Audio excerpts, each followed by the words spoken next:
The Saint-Will Ethanol agribusiness project begins with his batch of victims at Fanai and follows a bit of presidential decrees around the allocation of 20,000 hectares of land of the Ndiaye Avifona Reserve in the department of Dagana in northern Senegal in the Saint-Louis region.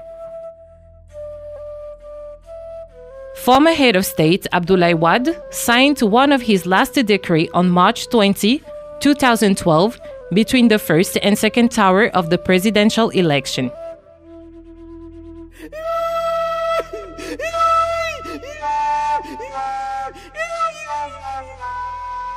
He reallocated 20,000 hectares of land of the Ndiaye Reserve to Saint-Will. He thus relocated the implementation of the same Fanai project at Podor.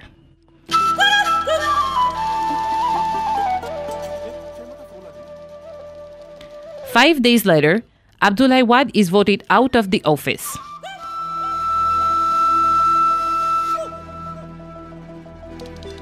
Hectares de terre qu'on donne à une entreprise dans des conditions nébuleuses. Just 2 weeks after its election, the new president Macky Sall cancels the decision of his predecessor by Decree 448 of April 12, 2012.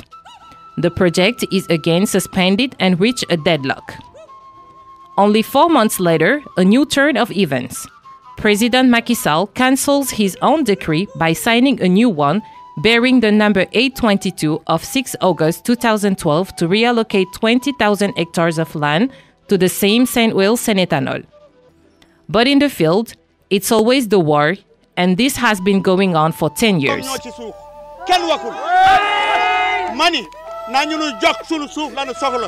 An increasingly explosive cohabitation between the agribusiness Saint-Will and the small community of 37 villages of Ndiaye, located in the department of Dagana.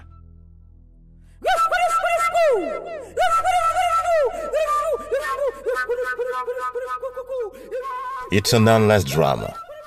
The silent distress of Ndiaye people, a large town of 37 villages located in the department of Dagana in Saint-Louis, northern Senegal. And here comes the latest twist that risks setting Ndiaye on fire. It's a letter dated 3rd of November 2020 from the new owner of the 20,000-hectare agribusiness project called Les Fermes de la Teranga. This company is clearly taking over the original Saint-Will Ethanol project. The general director wrote to the mayor of Ngich telling him, and I quote, "Our land located between the villages of Belenbay and Chamen is occupied and exploited by people without our approval." End of quotation. As the letter goes on, the company becomes threatening and promises to take steps to get its land back as soon as the current growing season ends. Not very promising.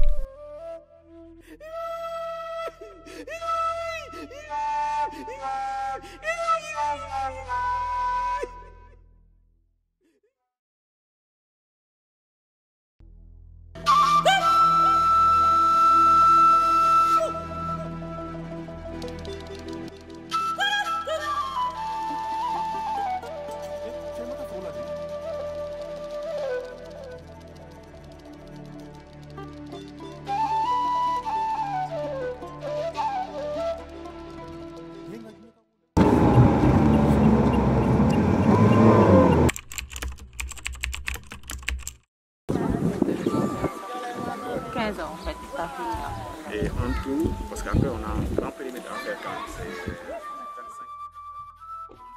We decided to go and have a closer look, and it's a very long trip ahead.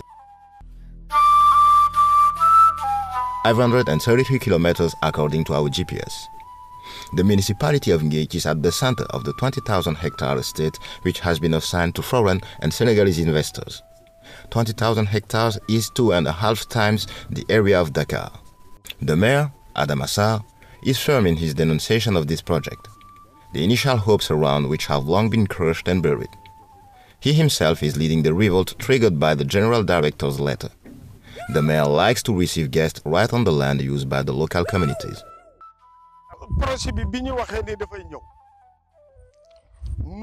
When we were told about the project, some of us were apprehensive, but overall, we were all enthusiastic. We even made prayers and organized the sacrifices to wish success to that project. At the end, only disappointed hopes. This project caused us a lot of troubles, not outcome. In reality, we were not told the whole truth. The unspoken fact that hid speculation about the land. This is the only objective of the investors, and they are far from being excited about the development of agriculture. We even hear that there is a desire to convert the lease into a land title. We want that this will not serve them. We won't abandon our land, and no one will settle here without first agreement with the community. This project is a disaster.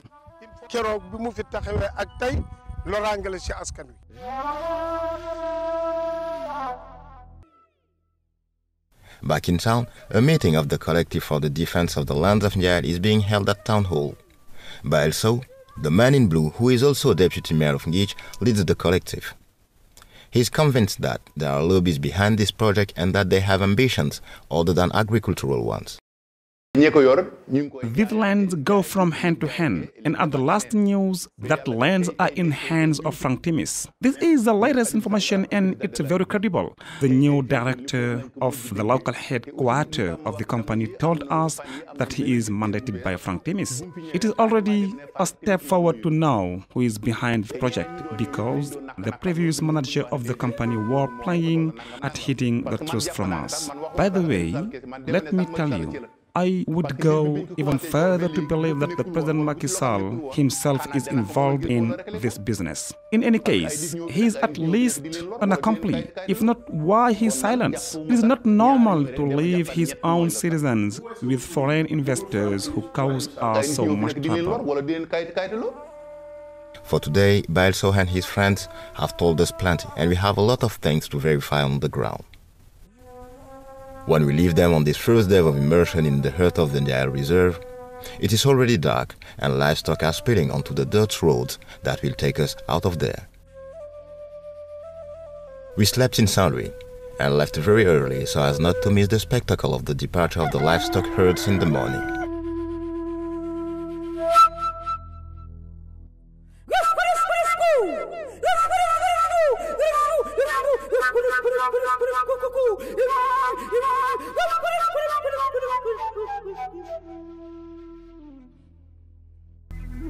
Here, a mobile phone is not the best guide to find your way, given the patchy network coverage.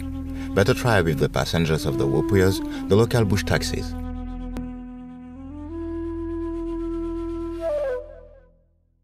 And to make sure you're on the right track, there is nothing like asking for directions in Pulaar.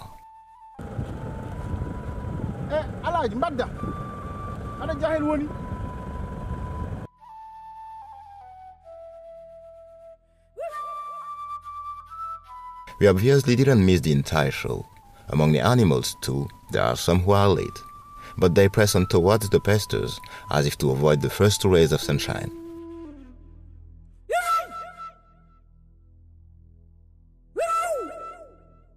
Something tells us that we are arriving in front of the farm property, and we will have to cross some barriers.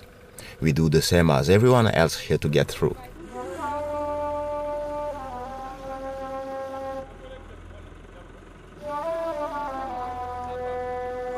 This is the first paradox of the agribusiness estate. The company closes roads and trails when these are the only paths available for villagers to go in and out of their hamlets. 37 villagers are thus held prisoners of the farm, and relations between them and the company become increasingly explosive.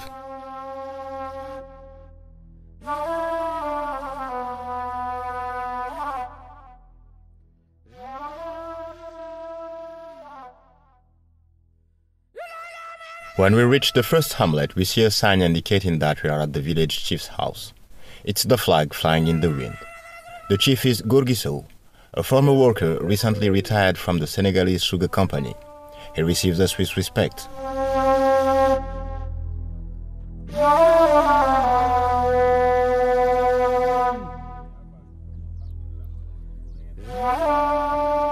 Hospitality is the rule here, and even if the food we are served is very basic, we grit our teeth and swallow. The man is very bitter when we mention the Senegal Ethanol agribusiness project. They don't listen to anyone. No one. We always hear that is a decree from the president. A decree from the president. Who is he? What is it? President? We truly wonder if he has a heart, if it's blood flowing in his blood vessel. Is it the Macky Sall that we know, who come here to talk to us? Does he hear our distress?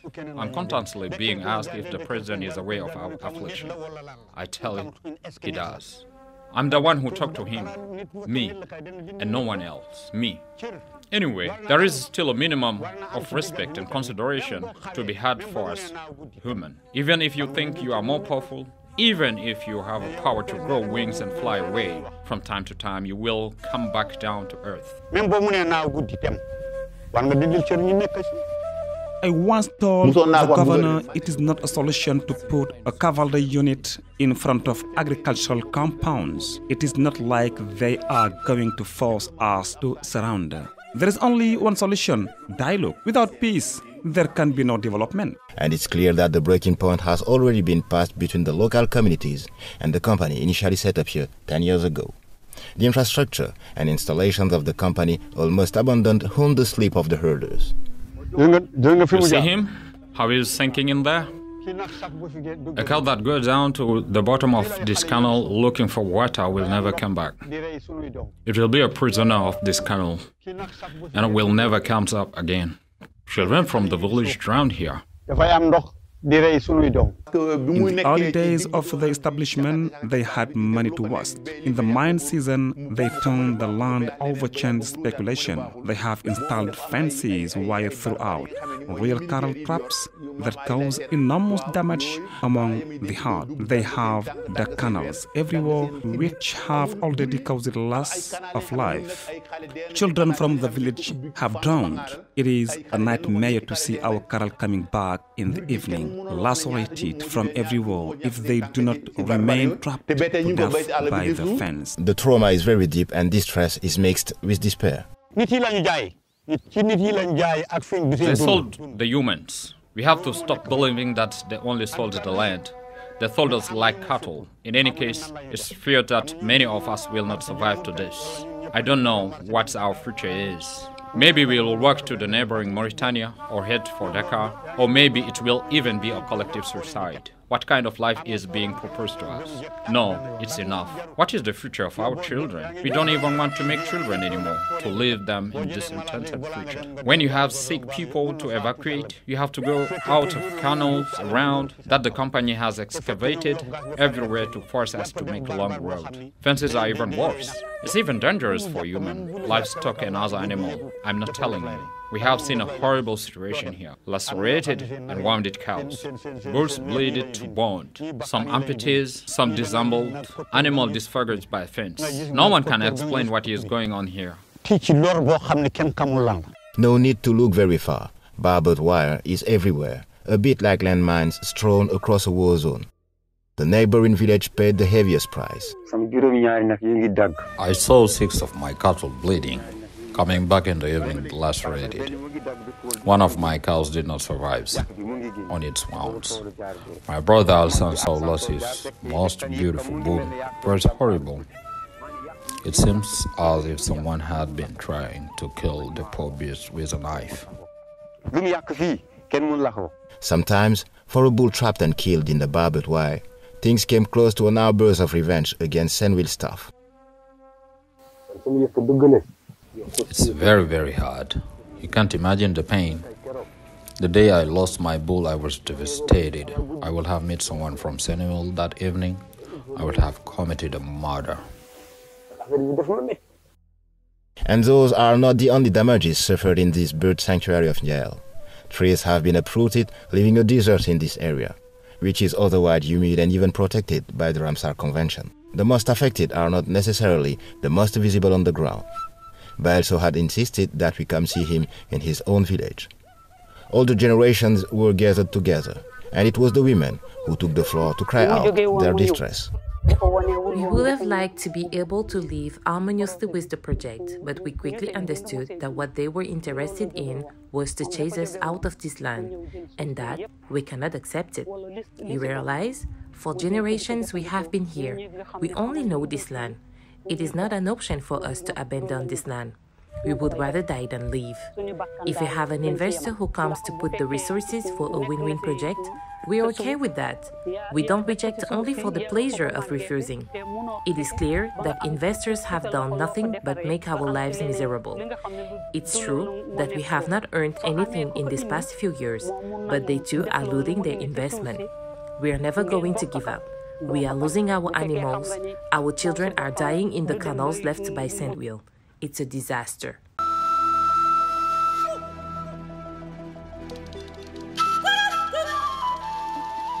Given the deadlock they are in and almost abandoned to their sad fate, the communities of Ndiaye have decided to literally go to war against the one who they consider an invader. In this war, the weapons are not conventional. Against military barbed wire decimating their livestock, the herders take mystical arms and swear that the agribusiness company will no longer be able to grow a single seed in the air. We have our mystical stuff and tricks. Last time it was a female totem. This time it will be a male totem. It's more powerful. We grow watermelons and we wrap our hands. But on the other hand, Senegal may use its industrial means, but they can't grow a single seed. There is no more baraka in what they do because they have done us a lot of harm, and God is fair. God is not with transgressors. Yet they have made all kinds of prayers and sacrifices. We too have made sacrifices. We saw them bury camels, leave houses. We too did what we had to do, and obviously Allah accepted all our prayers. You see, this is our weapon. Once we spread this, Senegal will pack and leave. It will be over for them. We have fear or now nothing to lose. War is war, and in the name of God, they are finished.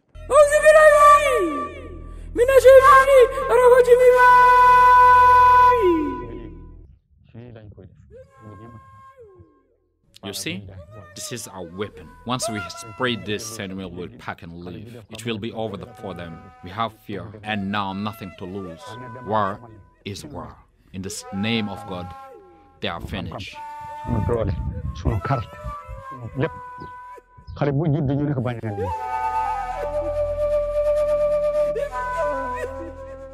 It was time for us to go and take the recriminations of the people to the company's managers. We went to what is called here the Sandwheel Senetanol base. For a surprise, the sign of the company for which President Macky Sall issued Decree number 822 on 6th of August 2012, assigning its rights to 20,000 hectares of land, no longer exists on the site. The place is as if abandoned. The only human present there are watchmen who are as silent as cops and just stand guard. The faded walls bear a new logo, Les Fermes de la Teranga. Inside, scrap spreads as far as the eye can see. It looks like a cemetery of farm machines that obviously not been used for a long time. An almost ghostly sign as if meant to not be noticed. Remember, on the letter to the mayor of Ngit, just a logo served as a letterhead. No address, no phone number, nothing. Not even a name under the Director General stamp. If the company capital is essentially foreign, there is one man who everyone here refers to as the investor's accomplice. In this area, his name is on everyone's slips. Gorosek. Mo nekon PSA. Gorosek gis nañu ko bu yag bobu la ma wax ni tuba badena mané ko yakare. Gorosek. Here is Gorosek, listed as a member of the Investors Club of Senegal headed by the industrialist Babacar Ngom Sedima. Gorosek is the local partner in this story. He is a man of networks who had solid access to Tiwawan in addition to being a businessman in several big money operations, notably mining. A little reminder, he was also recipient of the letter from Les Fermes de la Teranga to the mayor of Ngit. Gorosek has been there since the beginning of this adventure, in 2011. Alas, we were never been able to meet him. It is not for lack of trying and insisting. He courteously answered one of our messages and promised us an appointment. But then went silent despite our follow-ups. Sandwheel doesn't seem to have been a good deal. 6 years after its creation, Tampieri Financial Group, an Italian company which held 51% of the capital, threw in the towel and officially withdrew on 5th of October 2017. The Italian announced in a press release we found that they sold all their shares to Gorosek, another personality on everyone's lips in the Ndiaye area, Aliou Sall. However, we were not able to establish his involvement or find any trace of it. We trust his word that he is not involved in this deal. The Regional Administrative Authority, for its part, has slipped away. It politely declined our request for an interview, admitting in passing that the file is sensitive. Who knows why?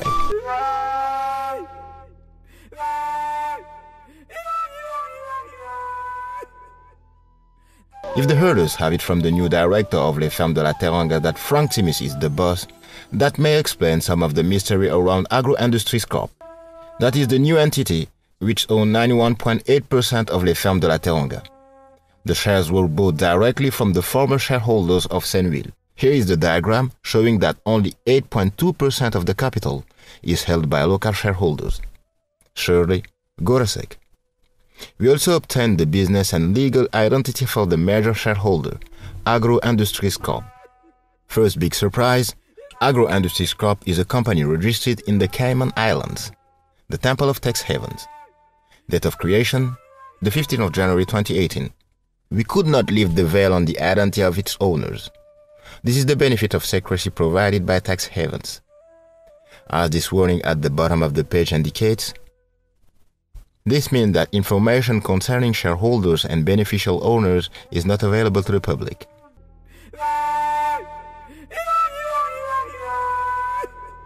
Accepting that companies registered in tax havens take possession of our land is certainly the best way to let illicit financial flows flourish. And in the meanwhile, who will calm the distress in jail? It may be rational, but no one wants to see a mystical war waged against an industrial power. In this area, the Gaze Lake offers a bountiful water supply for those who want to develop agriculture. This raises questions about the true intentions of Les Fermes de la Teranga and its predecessors, which are anchored in this land estate 2.5 times the size of Dakar, but with no real local impact. And this has been dragging for 10 years. Something's not right.